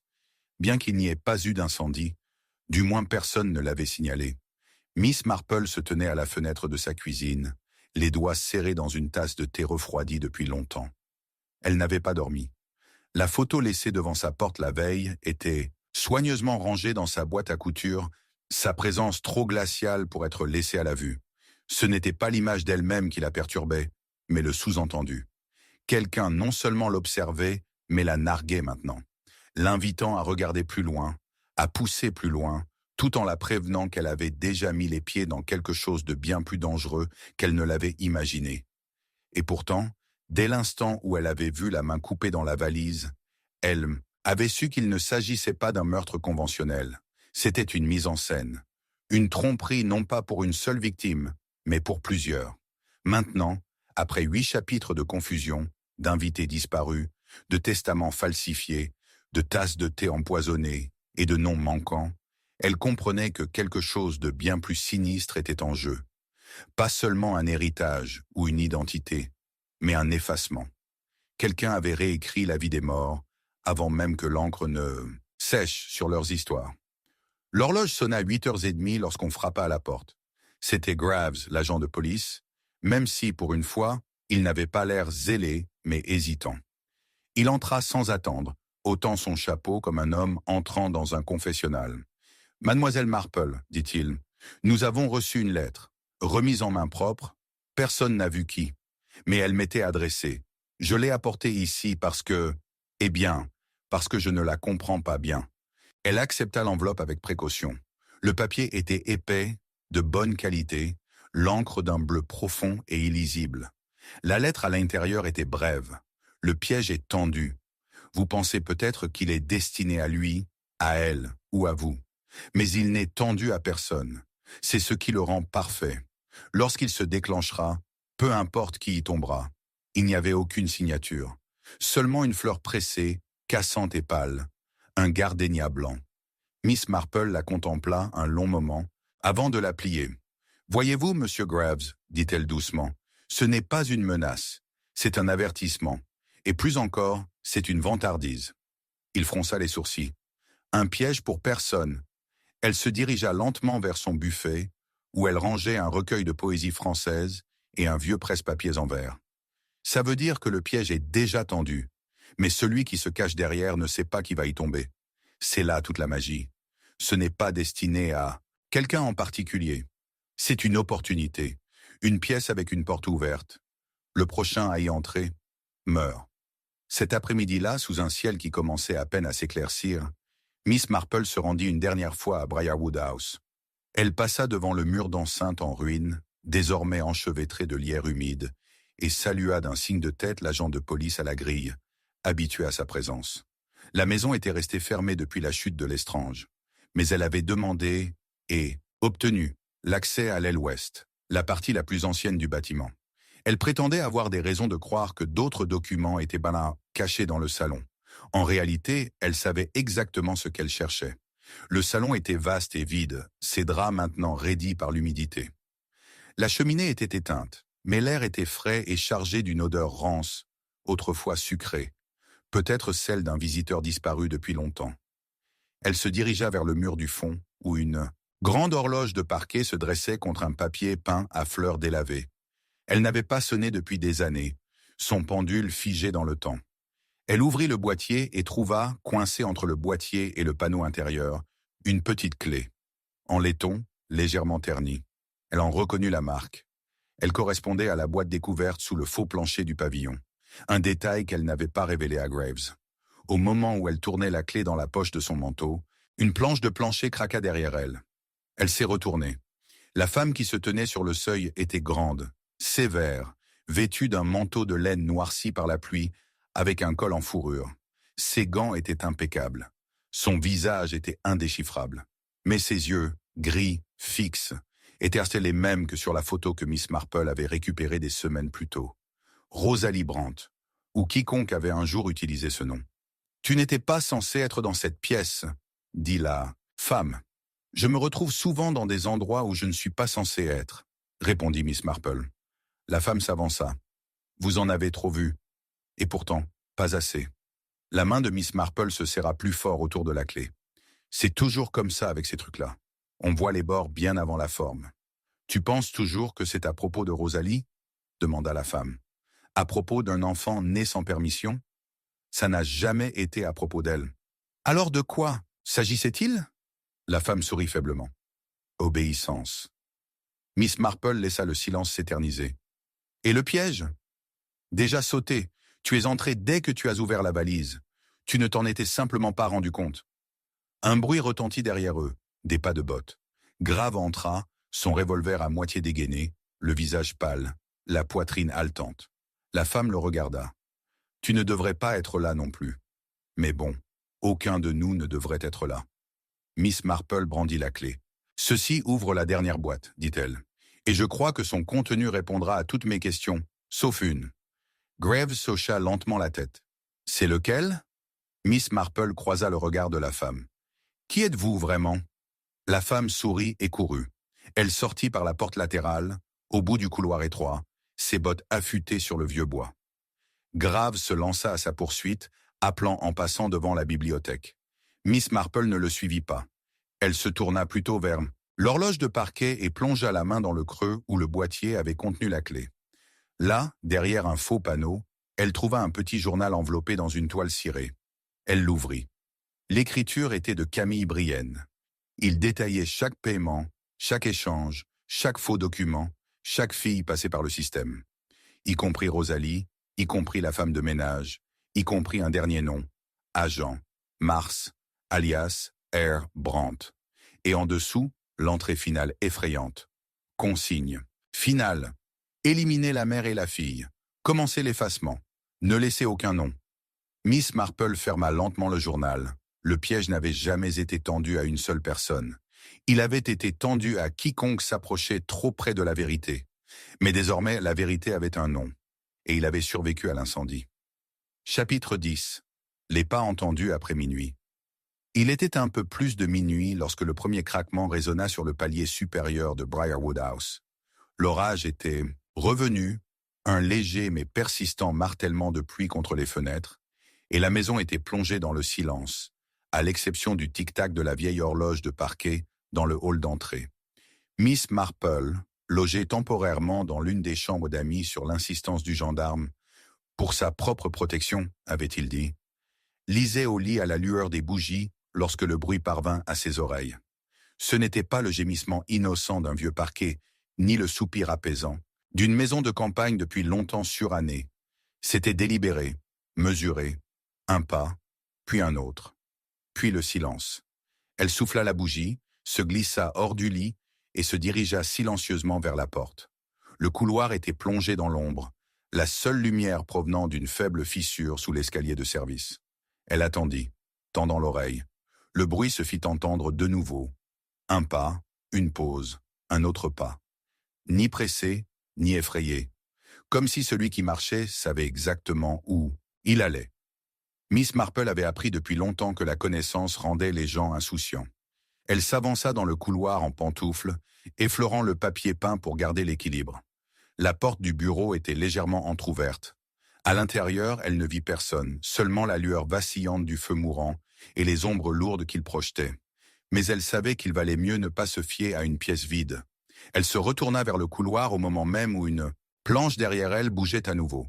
Là, en haut de l'escalier de service, se tenait une silhouette. Masculine, mince, vêtue d'un imperméable sombre et d'un chapeau baissé. Son visage était perdu dans l'ombre, mais sa posture, détendue, posée, lui était étrangement familière. Il porta un doigt ganté à ses lèvres, geste de silence, puis descendit l'escalier sans un mot. La porte d'entrée ne s'ouvrit pas. Aucune planche ne grinça. Aucun gond ne gémit. C'était comme s'il s'était évaporé dans les murs. Au matin, rien n'avait disparu. Graves balaya cette observation avec une incrédulité lasse. « Aucun signe d'effraction, dit-il. Rien ne manquait. Aucune trace de pas sur le chemin. » Miss Marple hocha simplement la tête. Mais dans son esprit, les pièces du puzzle avaient déjà commencé à bouger. L'homme qui avait parcouru le couloir n'était pas un fantôme. Il avait un but, un itinéraire et une clé. Elle demanda à revoir le bureau. Graves hésita, puis céda. La cheminée était froide. Maintenant, l'âtre balayé. Mais Miss Marple se dirigea vers le buffet où, quelques jours auparavant, elle avait vu une collection de cuillères à café en argent dans un tiroir tapissé de velours. Elles étaient toujours là, sauf une. La plus petite, monogrammée RB. Elle n'avait pas servi depuis que le thé avait été servi à la femme nommée Rosalie, la nuit de la mort d'Alderton. Du moins, c'est ce qu'on croyait. Elle retourna le tiroir et trouva, caché sous la doublure, une feuille de parchemin, pliée, un testament, sans témoin, sans date. Le nom en haut, Camille Brienne. Elle était adressée à « Ma fille, née du silence et de la guerre ». L'écriture était pâle, l'encre s'était estompée avec le temps. Mais le message était clair. Rosalie avait été déshéritée, non par malveillance, mais par peur. La guerre avait laissé Camille sans ressources, traquée par ceux qui prétendaient qu'elle en savait trop. Pour protéger son enfant, elle l'avait effacée, l'avait donnée à un homme qui avait promis de la cacher. Un homme dont le nom avait été barbouillé de traits épais, mais dont l'initiale, un M, était encore lisible. Miss Marple retourna dans sa chambre et ouvrit son propre carnet de coupures de presse. Elle le trouva rapidement. Une note de 1919 concernant un certain capitaine Louis Marsh, renvoyé pour suspicion d'espionnage. Plus tard blanchi. Disparu. Le même homme qui avait loué la grange. L'homme qui tenait un journal intime derrière une horloge. L'homme qui avait peut-être réécrit bien plus que de simples documents. Les pas de la nuit dernière n'étaient même pas accidentels. C'était un test. Quelqu'un était venu voir ce que Miss Marple avait trouvé et ce qu'elle en ferait. Ce soir-là, elle offrit un petit thé dans le salon de Briarwood, sous prétexte de remonter le moral. Graves, Madame Biddle et la jeune Molly, la timide fille qui avait travaillé comme femme de ménage avant les meurtres, était assis à table, maladroitement. Les tasses étaient disposées avec soin, mais l'une d'elles présentait une fine fissure sur le bord. Miss Marple versait avec précision, parlant doucement du temps, des jardins, des pièces anciennes oubliées. Elle observait chaque main se tendre vers une tasse. Grave prit la sienne sans réfléchir. Madame Biddle sirota la sienne nerveusement. Mais Molly hésita. Son regard se fixa sur la tasse fêlée, puis se tourna vers Miss Marple. « Tu as choisi les tasses toi-même » demanda Molly. « Oui, ma chère, » dit calmement Miss Marple. « C'est une habitude. On remarque toujours les moindres détails quand il y a trop de bruit. » La main de Molly se retire. Miss Marple sourit. « Tu te souviens de quelque chose, n'est-ce pas ?» La fille cligna rapidement des yeux. « C'est seulement la semaine dernière, quand l'homme au manteau sombre est venu à la porte de derrière. Je l'ai vu depuis la cuisine. Il a laissé quelque chose. Je n'y ai pas prêté attention. Une boîte d'allumettes. « Tu l'as toujours ?» Elle hocha la tête. « Je l'ai caché, dans la boîte de farine. » Grave se leva aussitôt, mais Miss Marple leva la main. « Laissez-la parler, dit-elle. » Molly récupéra la boîte d'allumettes. À l'intérieur se trouvaient 3 objets, un éclat de verre, un bouton de manchette en laiton et un bout de papier plié. Le mot ne contenait qu'une seule phrase. Brûler les preuves dans la cheminée de l'aile ouest avant le retour de la fille. Miss Marple examina les objets. Le verre était épais, du verre de fenêtre, peut-être celui de la véranda. Le bouton de manchette portait un insigne. Pas anglais, belge, le même blason que celui vu autrefois sur le journal de Camille Brienne. « Grave, dit-elle doucement, l'homme que tu traques n'est pas seul. Il essaie de terminer un travail commencé il y a 20 ans. » « Et les pas ?» ?»« C'était un avertissement, » répondit Miss Marple, « et une répétition. Cette nuit-là, elle attendit dans le salon, lumière tamisée et feu allumé. La maison grinça, gémit, bougea. Mais à minuit et quart précise, elle l'entendit à nouveau. Des pas, prudents, calmes, non pas vers la porte, mais s'en éloignant, comme s'il conduisait quelqu'un à travers une maison déjà familière. Elle se leva et le suivit. Dans le couloir, à travers le vestibule, jusqu'à l'escalier de la cave. Là, une seule empreinte dans la poussière. Et à côté, encastré dans le mur où le plâtre s'était fissuré, se trouvait un bouton, arraché à un uniforme. Elle le ramassa, le retourna et lut les lettres. M & Company, Anvers. Au bruit d'un deuxième pas au-dessus d'elle, elle leva les yeux. Et j'ai vu l'ombre d'un homme qui regardait en bas de la cage d'escalier. Le même homme qui avait disparu une fois auparavant. Et maintenant, il semblait qu'il était de retour pour l'acte final. Chapitre 11. La voix derrière le rideau. Le cri déchira le silence de Briarwood House avec une telle force que même la pluie sembla s'arrêter en plein vol. Ce n'était pas un cri de douleur, ni même de peur, mais le cri de quelqu'un, réalisant, trop tard, qu'il avait été vu. Lorsque Miss Marple et l'agent Graves atteignirent la source du bruit, le salon était vide. Seuls les rideaux ondulaient dans le courant d'air et la cheminée crépitait comme si de rien n'était. Mais Miss Marple savait que ce bruit était réel et délibéré. Cela faisait 2 nuits qu'elle n'avait pas vu la silhouette sombre descendre l'escalier de la cave, et pas une seule âme du village n'avait dormi correctement depuis.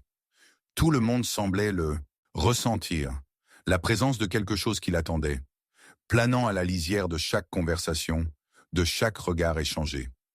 Quelque chose d'inachevé. Le piège, comme l'indiquait la mystérieuse lettre, n'avait été tendu à personne. Et pourtant, quelqu'un y était tombé. Miss Marple avait passé la majeure partie de la dernière journée au grenier de Briarwood, sous prétexte de classer les dossiers du notaire. Mais en réalité, elle cherchait quelque chose que le journal derrière l'horloge laissait entrevoir en 2 lignes énigmatiques. La voie cachée. Le décor est planté. Le rideau attend son signal. Elle avait considéré cela comme une métaphore, peut-être même de la paranoïa, mais maintenant, avec le cri résonnant encore dans ses oreilles et les rideaux bougeant sans vent, elle réalisa que cela avait été littéral depuis le début. Elle s'avança dans la pièce. Le feu crépita, mais la chaleur ne l'atteignit pas. Son regard tomba sur le rideau près du mur du fond, un épais drap de velours rouge vin destiné aux courants d'air hivernaux. Il était étrangement tendu en bas. Elle s'en approcha, le tira doucement et se figea. Derrière lui, encastré dans le mur en plâtre, se trouvait un petit tuyau parlant en laiton. Le type de téléphone autrefois utilisé dans les manoirs pour permettre aux domestiques de communiquer entre eux à travers les étages. Sauf que celui-ci était propre. Pas de poussière. Récemment utilisé. Et toujours chaud. Grave, accroupie près du feu, leva les yeux. « Ah, qu'est-ce que c'est ?» Elle a pointé du doigt. Il n'était pas dans la pièce. Il était derrière. Elle s'approcha du mur opposé et, comme prévu, trouva un panneau à moitié dissimulé derrière une étagère. D'un léger mouvement, il s'ouvrit vers l'intérieur. Un escalier étroit et en colimaçon descendait dans l'obscurité. Ils ne parlèrent pas. Elle menait la marche, une bougie à la main, chaque craquement du bois sous eux résonnant plus fort qu'il n'aurait dû. Au bas de l'escalier se trouvait une petite pièce, lambrissée de vieux chênes et tapissée de poussière. Un tabouret, une table, une bougie depuis longtemps éteinte. Et au centre de la table, un gramophone, le pavillon braqué sur le tuyau en laiton. Ce n'était pas un homme qui parlait. C'était un enregistrement. Un message planté. Un fantôme avec des instructions. Grave le retourna. « Il y a une étiquette, dit-il. Air Brandt Confession. » Miss Marple ferma brièvement les yeux, puis hocha la tête. « Jouez. » La voix qui s'éleva était douce, posée et totalement inconnue. Une voix féminine. Plus âgée que Rosalie, mais trop jeune pour être Camille. « Si vous entendez cela, c'est que vous avez trouvé ce que je n'ai pas pu enterrer. Mon nom importe peu, j'en ai eu beaucoup. Mais celle que vous connaissez, c'est Rosalie Brand. Je n'ai jamais été elle. On m'a demandé de l'incarner, payer, dresser. Camille avait besoin que sa fille disparaisse, et ses ennemis avaient besoin de son nom. » La voix tremblait, puis se stabilisait à nouveau. « La femme que vous appeliez Rosalie est morte en Belgique en 1938. J'ai été envoyé à sa place. C'était facile. Peu de gens se souvenaient de son visage. Seul son parfum. Je le portais quotidiennement. » Miss Marple sentit le froid s'installer dans ses os. L'imitation était allée plus loin qu'elle ne l'avait soupçonné. « Mais j'en ai trop appris. » Camille Pug avait gardé le registre. Elle avait caché la vérité. Alors, on m'a dit de disparaître à nouveau. Mais je ne pouvais pas parce que quelqu'un d'autre avait commencé à poser des questions. L'enregistrement s'est terminé par un sifflement. Un léger clic, puis le silence. Grave expira brusquement. « Ce n'était donc pas Rosalie ?»« Non !» répondit Miss Marple. « C'était la servante qui avait oublié son nom, celle qui s'en était souvenue trop tard. » Elle fit lentement le tour de la pièce. Il y avait des traces de frottement près du mur, des chaussures traînées sur la pierre. Un mégot de bougie avait complètement brûlé, et sous la table, un morceau de tissu déchiré. Elle se pencha et le récupéra. Lilas pâle, parfumé à la violette. C'était le coin d'une écharpe. Grave l'observa. « Tu crois que quelqu'un utilise encore ce passage ?»« Je crois, dit-elle doucement, qu'il a été utilisé il y a 3 nuits, quand quelqu'un est entré dans cette pièce pour déposer le gramophone, et est ressorti par le rideau. Ils remontèrent à l'étage. Le feu s'était éteint. Le salon semblait plus froid. Sur la cheminée, quelqu'un avait laissé une enveloppe neuve. Non marquée. Miss Marple l'ouvrit. À l'intérieur se trouvait une seule ligne tapée à la machine. Le rideau final tombera demain. Et en dessous, un nom. Charlotte Marsh. Elle fixa le mot, ses pensées s'emballant. Marsh. Bien sûr. Louis Marsh, l'archiviste disparu. Mais Charlotte, sa fille, ou son pseudonyme? Puis elle s'est souvenue de la photo d'elle, prise par Brent, laissée anonymement. La signature au dos, féminine, élégante. CML se tourna vers Grave. Il reste un joueur. On pensait tous qu'on traquait un homme. Alors, qui cherchons-nous vraiment? Miss Marple plia le mot. La voix derrière le rideau. Elle s'arrêta. Et maintenant, elle sait que nous l'avons entendu. Chapitre 12. Le silence qui annonçait un meurtre. La maison était trop silencieuse. Pas le calme réconfortant de la campagne, ni même le silence feutré d'un vieux manoir endormi pour la nuit, mais le silence terrible qui suit un événement. Miss Marple le ressentit dès qu'elle entra à nouveau dans Briarwood, appelée par l'agent Graves dans la pâle lumière précédant l'aube. La brume s'accrochait aux arbres, comme une gaze, et le chemin de gravier sous ses pieds semblait inhabituellement bruyant, comme si même les pierres n'appréciaient pas d'être dérangées. À l'intérieur, l'air était lourd de fumée de bois et d'autres choses. Du papier brûlé, peut-être, ou du vieux parfum accroché au rideau. Grave la rejoignit au pied de Dasonondun, l'escalier. Ses yeux étaient cernés d'insomnie. Il ne parla pas d'abord, se contentant de faire un geste vers le haut. Miss Marple le suivit. Le corps se trouvait dans la deuxième chambre d'amis. Charlotte Marsh. Elle gisait tout habillée sur le canapé, une main repliée sur sa poitrine, l'autre pendant mollement au sol. Il n'y avait ni blessure, ni sang. Seul un léger bleu aux lèvres et une tasse de thé cassée à côté d'elle. Une seule goutte s'accrochait encore à la porcelaine. « Elle a fait son propre thé ?» demanda doucement Miss Marple. Graves hocha la tête. « Cook dit qu'elle a demandé de l'eau chaude. Elle n'a laissé entrer personne d'autre. Elle a verrouillé la porte derrière elle. Et maintenant elle est morte. » « On dirait encore du poison, » murmura Graves. Mais la porte était verrouillée de l'intérieur. La fenêtre était verrouillée, aucun signe de lutte. Juste elle. Et le silence. Miss Marple s'agenouilla près de la table. Un carnet était ouvert et contenait une page écrite en longs traits anguleux. Certains mensonges ne peuvent se terminer que dans le silence. J'ai effacé Rosalie. Maintenant, je m'efface. Aucune signature. Elle se leva, marcha lentement jusqu'à la fenêtre et passa un doigt sur le cadre. La poussière s'y accrochait en une épaisse couche, à l'exception d'une ligne, une légère tache là où une main gantée aurait pu se stabiliser en s'échappant. Elle se tourna vers Graves. « Elle n'a pas écrit ça, dit-elle simplement. Elle a été réduite. Au silence. » Il cligna des yeux. « Tu crois qu'elle a été assassinée ?»« Je pense, dit Miss Marple, qu'elle en savait trop pour être autorisée à parler. » Graves expira. « Ça ne s'arrête jamais avec cette maison, n'est-ce pas ?»« Non, murmura-t-elle, parce que ça n'a jamais vraiment commencé ici. Ça a commencé il y a longtemps, en Belgique, dans une pension, avec une fille dont le nom a été changé avant qu'elle ne sache l'écrire. » Graves jeta un coup d'œil au corps. « Mais si, Charlotte n'était pas Rosalie. Elle ne l'était pas. Mais elle s'est transformée en Rosalie, pour survivre, pour l'argent.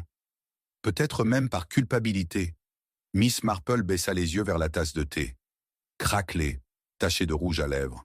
La soucoupe portait un blason qu'elle n'avait vu qu'une seule fois auparavant, gravé sur un bouton de manchette en laiton, enterré sous le pavillon M. Encodan Anvers. « Ce n'était pas un suicide, a-t-elle déclaré. C'était une fin orchestrée par quelqu'un qui ne voulait pas que sa propre histoire soit racontée. » Plus tard dans la journée, la femme du vicaire rapporta les derniers ragots du village. Une lettre, remise à la paroisse et non signée, glissa par la porte de la sacristie. Miss Marple la lut dans le jardin. « Vous avez eu raison de regarder derrière le rideau, mais tous les théâtres ne se terminent pas par des applaudissements. Certains se terminent dans le silence. Mais une voix subsiste. Vous devez l'écouter. » Il était accompagné d'un bout de papier arraché au journal de Camilla Brienne. Elle n'était qu'une enfant quand je l'ai donnée, mais je n'ai jamais arrêté de la regarder. La dernière page est d'elle. Miss Marple plia le mot et resta immobile. Il ne reste qu'une seule personne, la fille qui n'avait pas de nom, la servante qui se souvenait. Et maintenant, Miss Marple allait devoir lui demander ce qu'elle avait entendu la veille du thé, car quelque part dans ce silence, la vérité ultime l'attendait, et il n'avait jamais cessé de regarder.